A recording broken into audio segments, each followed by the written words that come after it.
Hello हमारी जन दोस्तों। आज हम करने वाले हैं हमारा ऑडिट का एक बहुत ही ज़्यादा इंपॉर्टेंट टॉपिक। और इस टॉपिक में से एग्जाम में काफ़ी बार क्वेश्चन रिपीट हो चुका है and yes it is very much expected कि May 24 में से भी आपको इस पे से क्वेश्चन मिलेगा ही मिलेगा। ये टॉपिक है चैप्टर नंबर 1 का इनहेरेंट लिमिटेशंस ऑफ ऑडिट।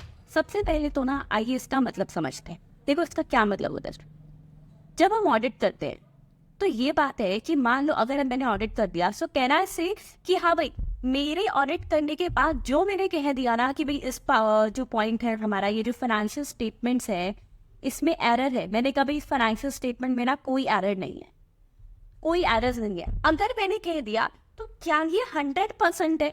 नहीं मैम, तभी कहते हैं कि रीजनेबल एश्योरेंस है, एब्सोल्यूट नहीं। इसका मतलब अगर इसको और सिंपल लैंग्वेज में मैं बताऊं तो क्या मैं ये कह सकती हूँ कि इवन जब एज अ चार्टर्ड अकाउंटेंट हमने ऑडिट कर दिया उसके बाद भी हम ये नहीं कह सकते कि अब इसमें कोई खतरा नहीं है, जो कह दिया वो सही है। नहीं, वो होता है audit risk.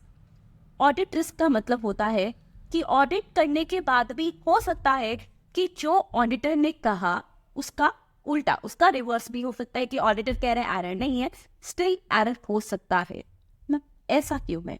It is due to the inherent limitations of audit. किसकी वजह से है?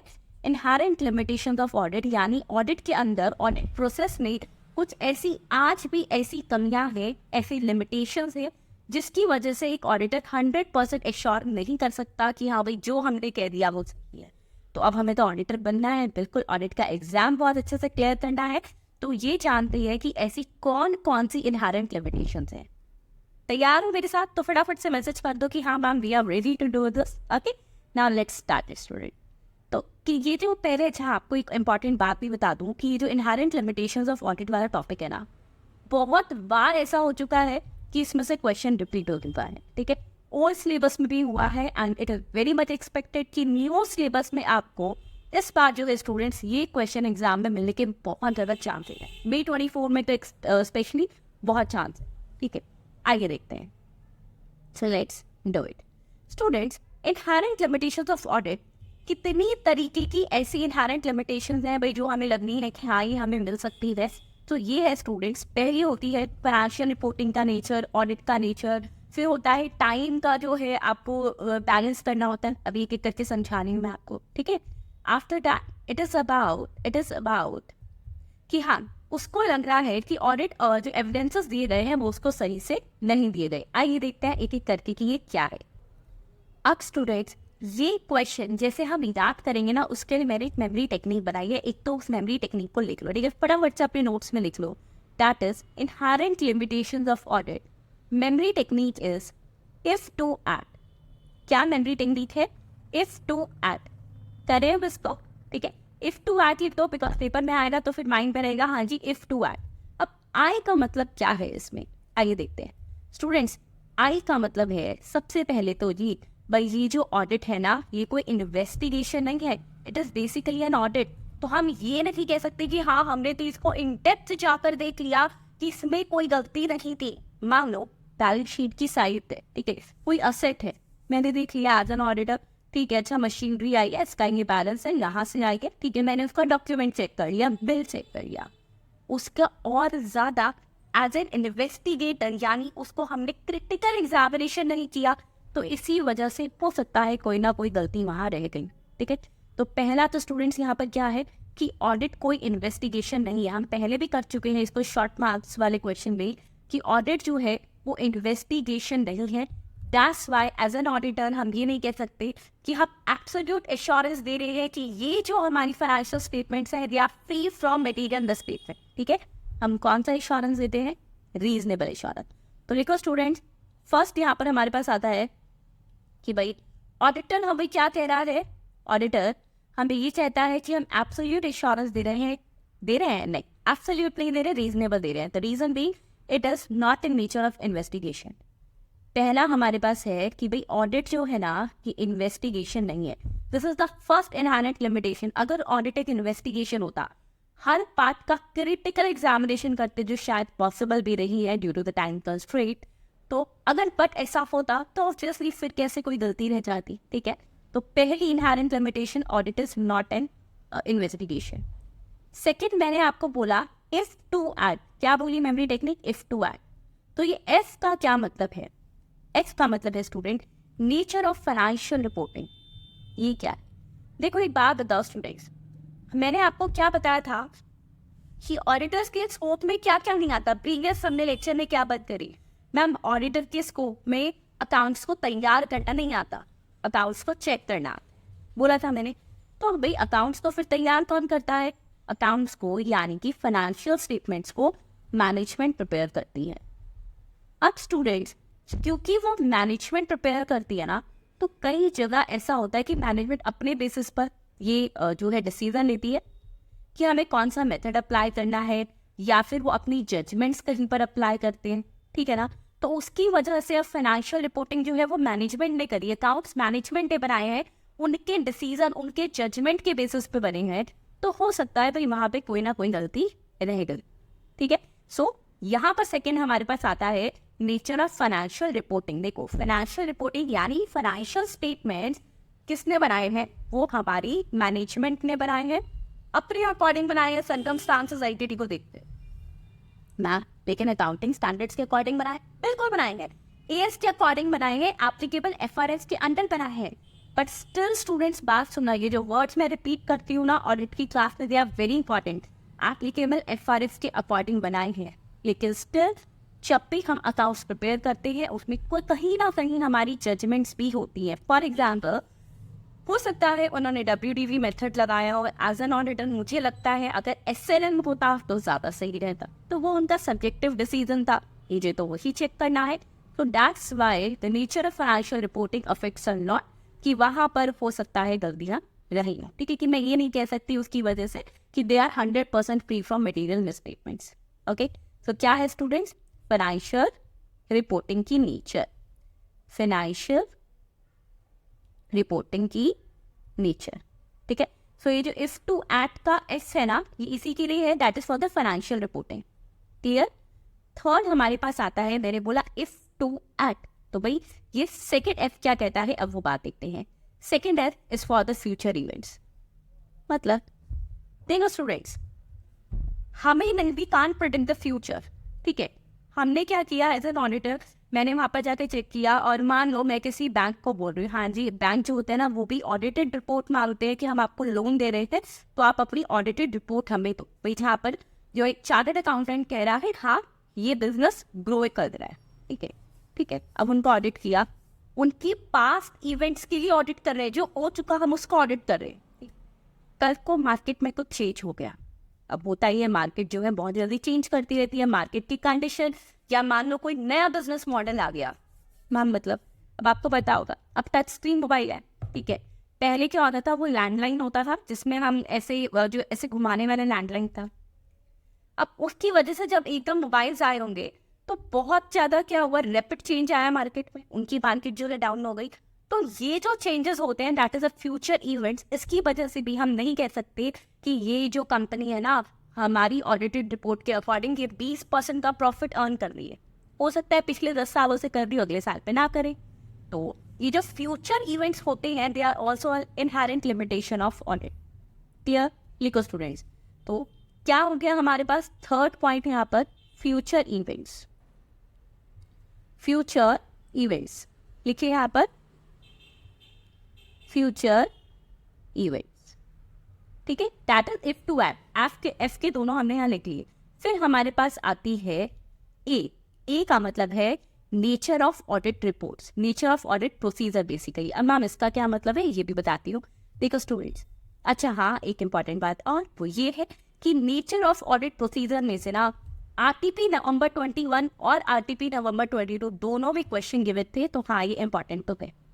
क्या है ये, देखो स्टूडेंट, मैं आपको एक प्रैक्टिकल बात बता देती हूँ कि जब भी हम ऑडिट करते हैं ना, अगर आपको लग रहा है कि वहाँ पर भी मेरे को ही ऑडिट करने जाना है, and if you are thinking कि मुझे अगर वो 100 इनवॉइसेस देंगे, या चलो 100 तो कम हो गए, 10,000 इनवॉइसेस देंगे, तो मैं उन 10,000 के 10,000 इनवॉइसेस को चेक करूँगी। Is it possible? नहीं।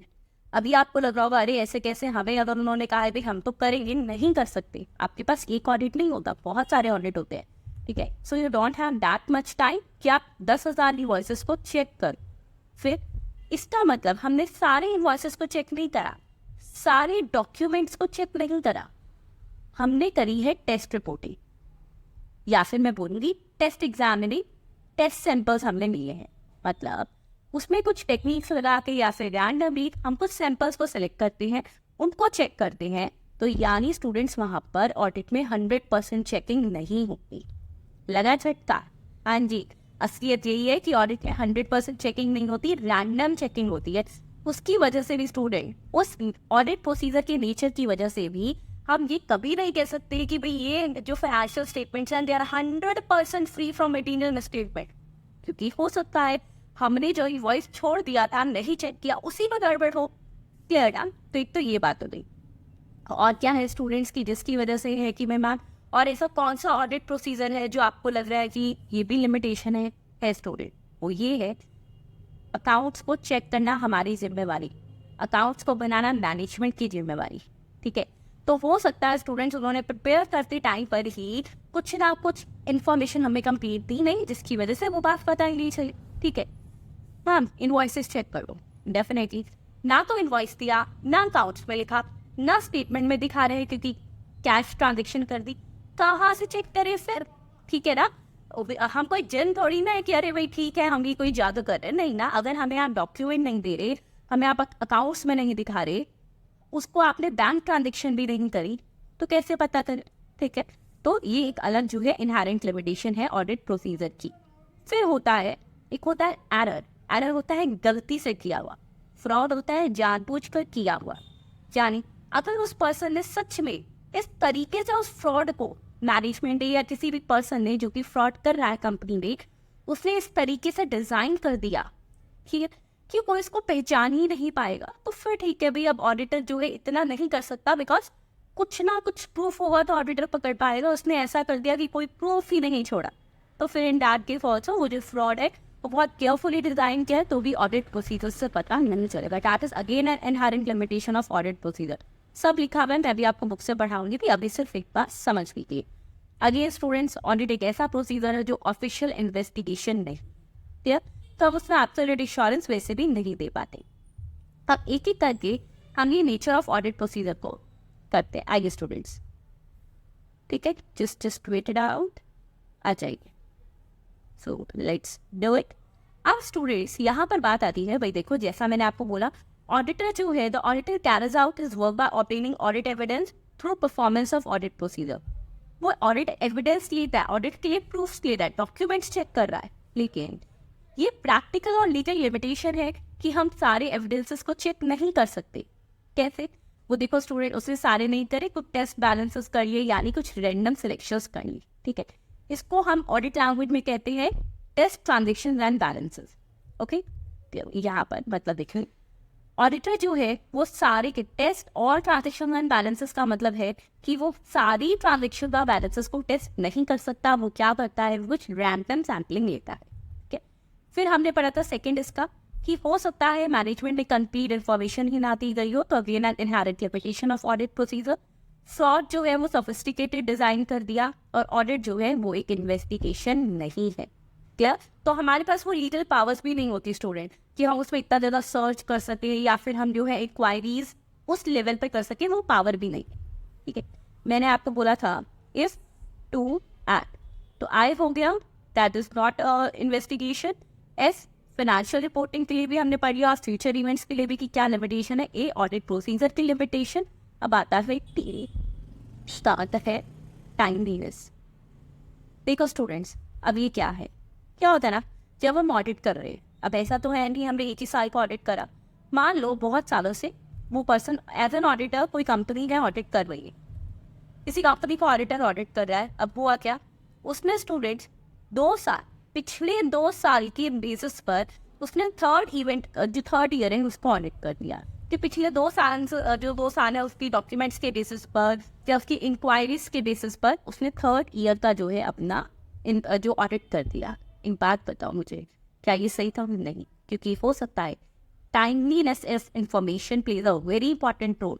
मतलब पहले 2 सालों में जो टाइम, मतलब जो पहले 2 साल का टाइम था वहाँ पर वो इन्फॉर्मेशन रेलिवेंट थी, लेकिन अब कुछ ऐसे चेंजेस आ चुके हैं कि वो थर्ड ईयर में वो इन्फॉर्मेशन वहाँ के लिए सुटेबल नहीं थी। आप कोई करंट रेशो देख रहे हो, पहले 2 सालों के लिए ठीक चल रही थी, नहीं थी वो थर्ड ईयर में, आपने उसके बेसिस पे ऑडिट कर दिया, so it will be wrong. ठीक है, अब और क्या आता है, मान लो स्टूडेंट ऑडिटर ने कोई इन्फॉर्मेशन गैदर करी, ठीक है, जैसे उसने पता कर लिया कि भाई हर साल जो है इनको मशीनरी सप्लाई कौन कर रहा है, ठीक है। अब 3 साल देख रहा था एक ही सप्लायर था, बंदा ठीक है, चलो भाई सही दिखा रही है। फोर्थ ईयर में आके वो उसी बेसिस पे चल रहा था, ठीक है। या उसने क्या किया था ना, उसने कॉल करी कंपनी के मैनेजमेंट को, मैनेजमेंट एक बात बताओ, मुझे तुम्हारे सप्लायर का नाम जानना है, ठीक है ना।